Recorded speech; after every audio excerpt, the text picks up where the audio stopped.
Plano de leitura bíblica, dia 26 de dezembro, Daniel, de 5 a 8. Daniel, capítulo 5, o festim de Baltazar.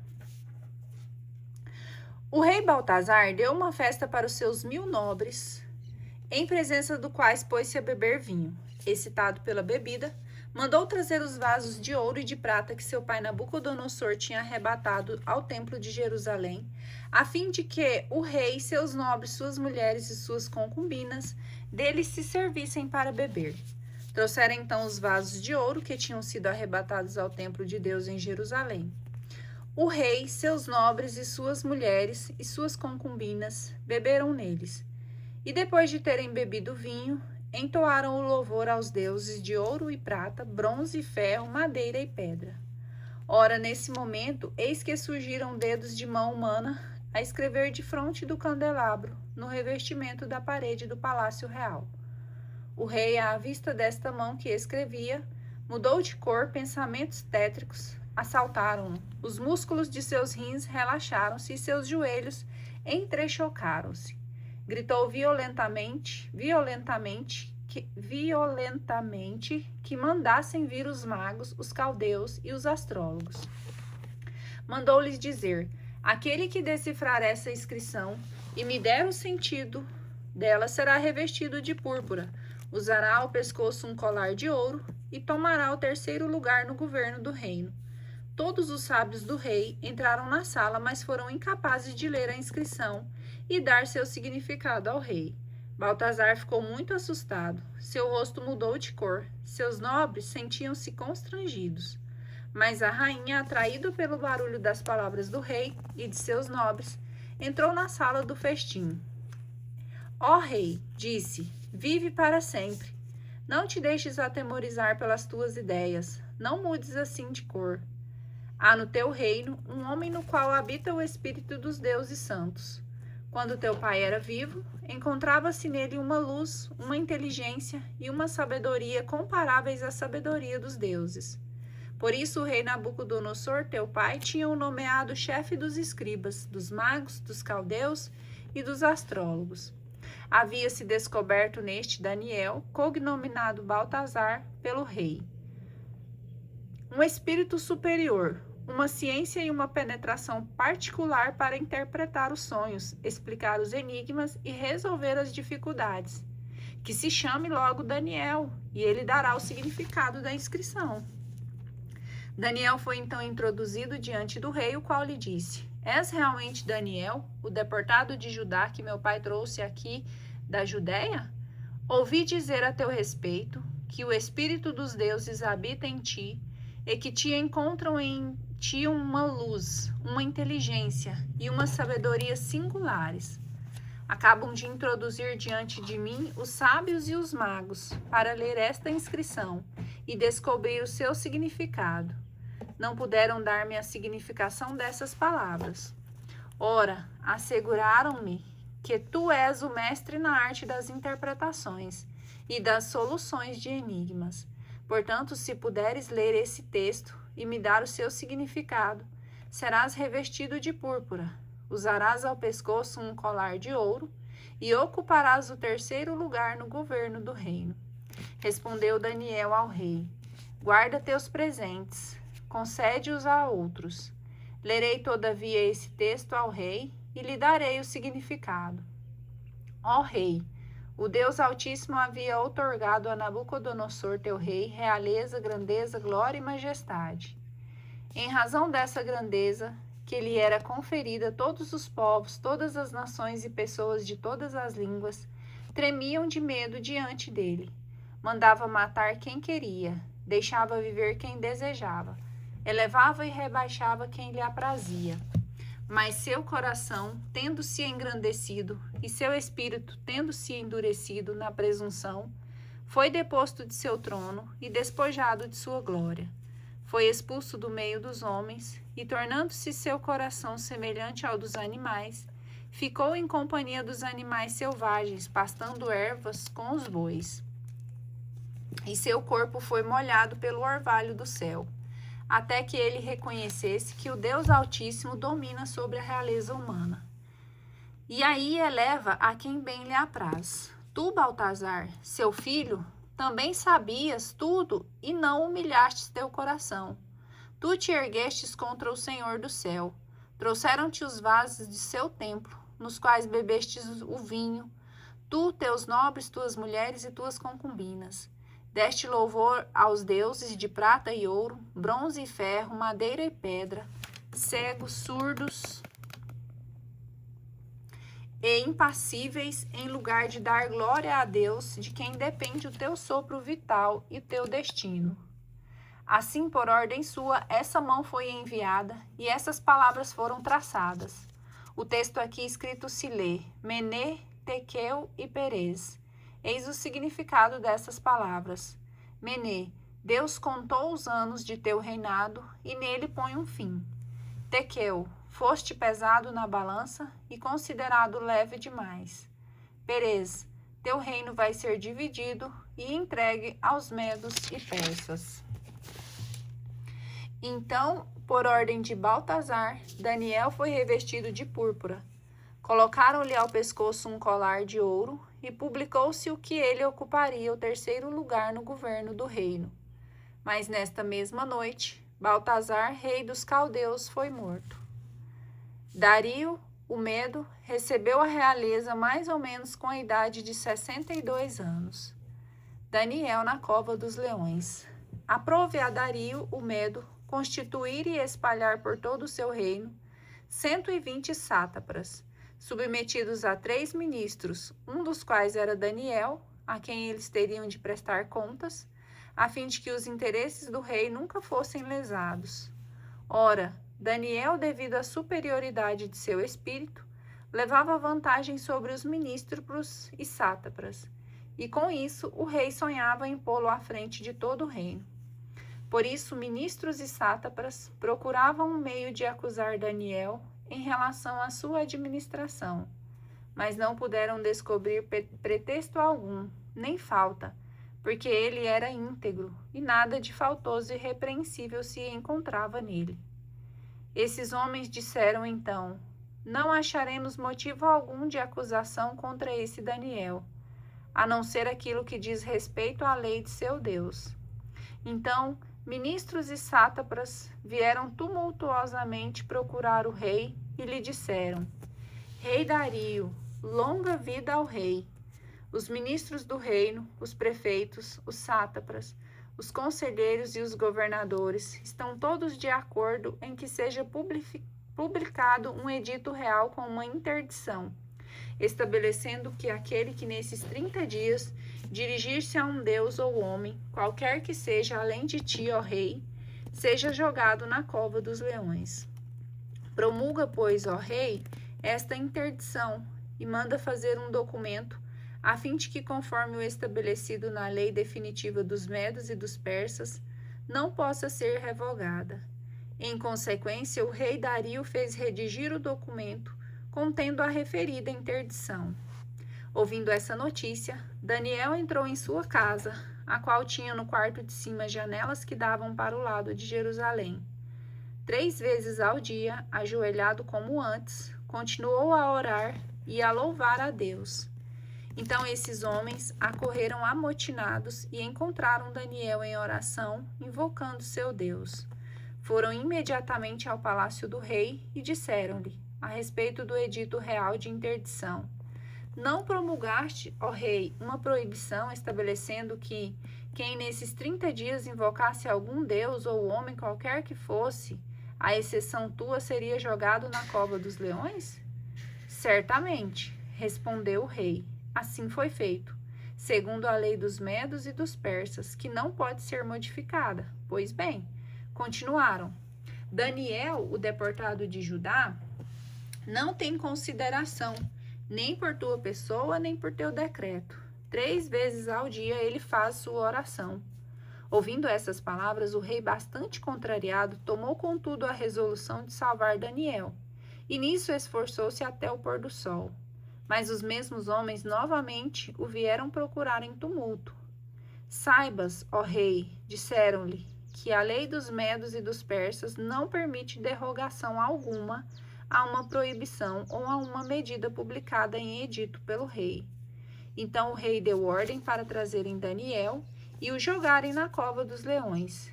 Que o Deus que tu adoras com tanta fidelidade, disse-lhe, queira ele mesmo salvar-te. Trouxeram uma pedra que foi rolada sobre a abertura da cova. O rei lacrou-a com seu sinete e com o dos grandes, a fim de que nada fosse modificado em relação a Daniel.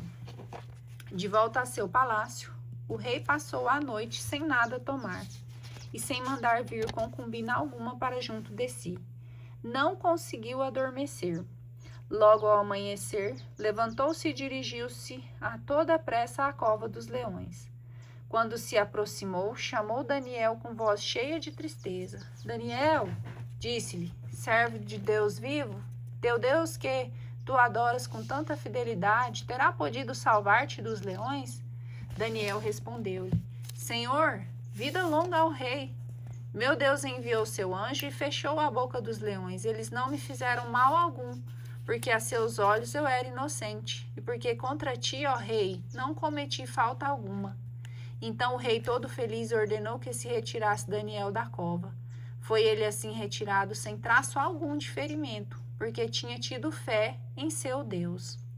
Por ordem do rei, mandaram vir então os acusadores de Daniel, que foram jogados na cova dos leões com suas mulheres e seus filhos. Não haviam tocado o fundo da cova, e já os leões os agarraram e lhes trituraram os ossos. Então o rei Dario escreveu: a todos os povos, a todas as nações e aos povos de todas as línguas que habitam sobre a terra, felicidade e prosperidade. Por mim é ordenado que em toda a extensão de meu reino se mantenha perante o Deus de Daniel temor e tremor. É o Deus vivo que subsiste eternamente. Seu reino é indestrutível e seu domínio é perpétuo. Ele salva e livra, faz milagres e prodígios no céu e sobre a terra. Foi ele quem livrou Daniel das garras dos leões. Foi assim que Daniel prosperou durante o reinado de Dario e durante o de Ciro, o persa. Daniel, capítulo 7. Visões proféticas. Os 4 animais. No primeiro ano do reinado de Baltazar, rei da Babilônia, Daniel, estando em seu leito, teve um sonho e visões que surgiram em seu espírito. Consignou por escrito esse sonho e a substância dos fatos. Assim se manifestou. Via no transcurso de minha visão noturna os 4 ventos do céu precipitarem-se sobre o grande mar. Surgiram das águas 4 grandes animais, diferentes uns dos outros. O primeiro parecia-se com um leão, mas tinha asas de águia. Enquanto o olhava, suas asas foram-lhe arrancadas. Foi levantado da terra e erguido sobre seus pés como um homem, e um coração humano lhe foi dado. Apareceu-lhe em seguida outro animal semelhante a um urso. Erguia-se sobre um lado e tinha a boca entre os seus dentes, 3 costelas. Diziam-lhes, vamos, devora bastante carne. Depois disso vi um terceiro animal, idêntico a uma pantera, que tinha nas costas 4 asas de pássaro. Tinha ele também 4 cabeças. O império lhe foi atribuído. Finalmente, como eu contemplasse essas visões noturnas, vi um 4º animal, medonho, pavoroso e de uma força excepcional. Possuía enormes dentes de ferro. Devorava depois, triturava e pisava aos pés o que sobrava. Ao contrário dos animais precedentes, ostentava 10 chifres. Como eu estivesse ocupado em observar esses chifres, eis que surgiu entre eles outro chifre menor, e 3 dos primeiros foram arrancados para dar-lhes lugar. Este chifre tinha olhos idênticos aos olhos humanos e uma boca que proferia palavras arrogantes. Continuei a olhar até o momento em que foram colocados os tronos, e um ancião chegou e se sentou. Brancas como a neve eram suas vestes, e tal como a pura lã era sua cabeleira. Seu trono era feito de chamas, com rodas de fogo ardente. Saindo de diante dele, corria um rio de fogo. Milhares e milhares o serviam. Dezenas de milhares o assistiam. O tribunal deu audiência e os livros foram abertos. Olhei então devido à balbúrdia causada pelos discursos arrogantes do chifre. Olhei até o momento em que o animal foi morto, seu corpo subjugado e a fera jogada ao fogo.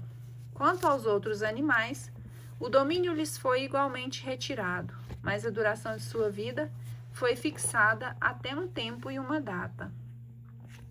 Olhando sempre a visão noturna, vi um ser semelhante ao filho do homem, vir sobre as nuvens do céu. Dirigiu-se para o lado do ancião, diante de quem foi conduzido. A ele foram dados império, glória e realeza, e todos os povos, todas as nações e povos de todas as línguas serviam-no. Seu domínio será eterno, nunca cessará, e o seu reino jamais será destruído. Quanto a mim, Daniel, senti minha alma desfalecer dentro de mim, e fiquei perturbado por essas visões de meu espírito. Aproximando-se-me de um dos assistentes, perguntei-lhe sobre a realidade de tudo isso. Respondeu-me dando a explicação seguinte. Esses grandes animais, disse, em número de 4, são 4 reis que se levantarão da terra, mas os santos do Altíssimo receberão a realeza e a conservarão por toda a eternidade.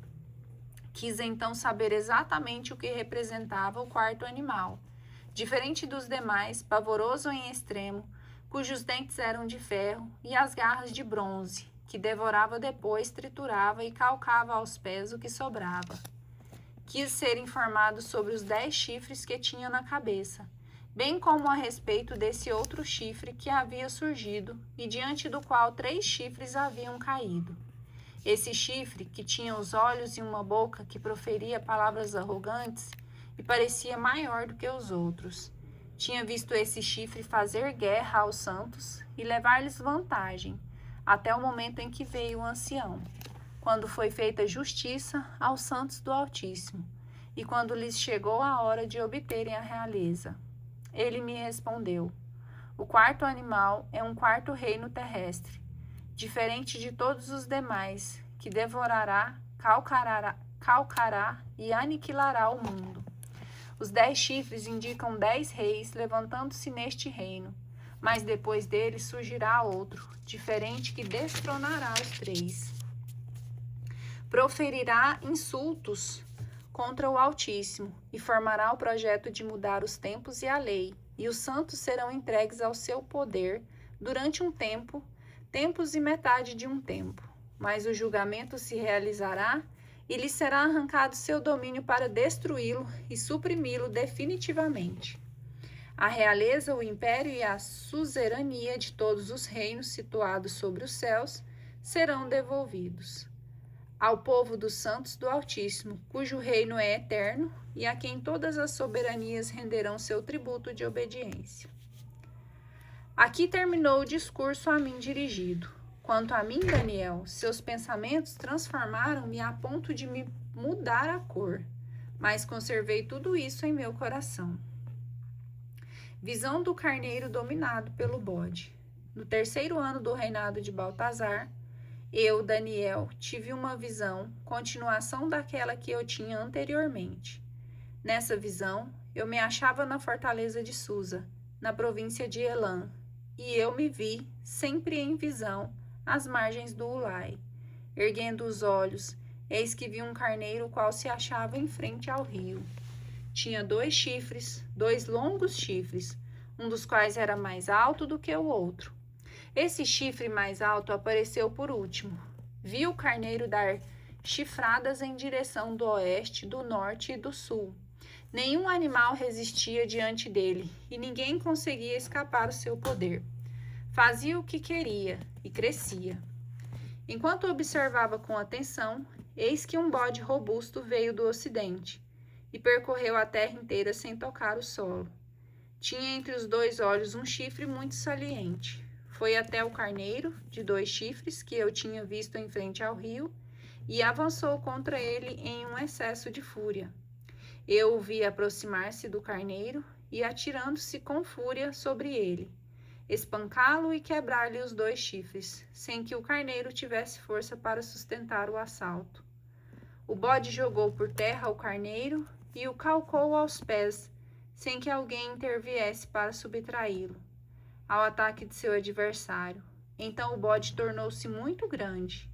Mas assim que se tornou poderoso, seu grande chifre quebrou-se e foi substituído por 4 chifres, que cresciam em direção dos 4 ventos do céu. De um deles saiu um pequeno chifre que se desenvolveu consideravelmente para o sul, para o oriente e para a joia dos países. Cresceu até alcançar os astros do céu, do qual fez cair por terras diversas estrelas e as calcou aos pés. Cresceu até o chefe desse exército de astros, cujo holocausto perpétuo aboliu e cujo santuário destruiu, por causa da infidelidade. Além do holocausto perpétuo, foi-lhe entregue um exército. A verdade foi jogada por terra. O pequeno chifre teve êxito na sua empreitada. Ouvi um santo que falava, a quem outro santo respondeu: quanto tempo durará o anúncio pela visão a respeito do holocausto perpétuo, da infidelidade destruidora e do abandono do santuário e do exército calcado aos pés? Respondeu: 2.300 noites e manhãs. Depois disso, o santuário será restabelecido. Ora, enquanto eu contemplava essa visão e procurava o significado, vi de pé diante de mim um ser em forma humana, e ouvi uma voz humana vindo do meio do Ulai. Gabriel, gritava, explica-lhe a visão. Dirigiu-se então em direção ao lugar por onde eu me achava. À sua aproximação fiquei apavorado e caí com a face em terra. Filho do homem, disse-me ele, compreende bem que essa visão simboliza o tempo final. Enquanto falava comigo, desmaiei com o rosto em terra, mas ele tocou e me fez ficar de pé. Eis, disse, vou revelar-te o que acontecerá nos últimos tempos da cólera, porque isso diz respeito ao tempo final. O carneiro de 2 chifres que viste simboliza os reis da Média e da Pérsia. O bode valente é o rei de Javã. O grande chifre que ele tem entre os olhos é o primeiro rei. Sua ruptura e o nascimento de 4 chifres em seu lugar significam 4 reinos saindo dessa nação, mas sem terem o mesmo poder. No fim do reinado deles, quando estiver cheia, à medida dos infiéis, um rei surgirá, cheio de crueldade e fingimento. Seu poder aumentará, nunca porém por si mesmo. Fará monstruosas devastações, terá êxito nas suas empresas, exterminará os poderosos e os povos dos santos. Graças à sua habilidade, fará triunfar sua perfídia. Seu coração se inchará de orgulho. Mandará matar muita gente que não espera por isso. Se levantará contra os príncipes dos príncipes, mas será aniquilado sem a intervenção de mão humana. A visão que te foi apresentada sobre as noites e as manhãs é perfeitamente verídica, mas tu guarda essa visão em segredo, pois ela se refere a dias longínquos. Então eu, Daniel, desfaleci. Estive doente durante muitos dias. Depois disso, recomecei a trabalhar nos serviços do rei. Fiquei atônito com a visão que tive, completamente incompreensível para mim.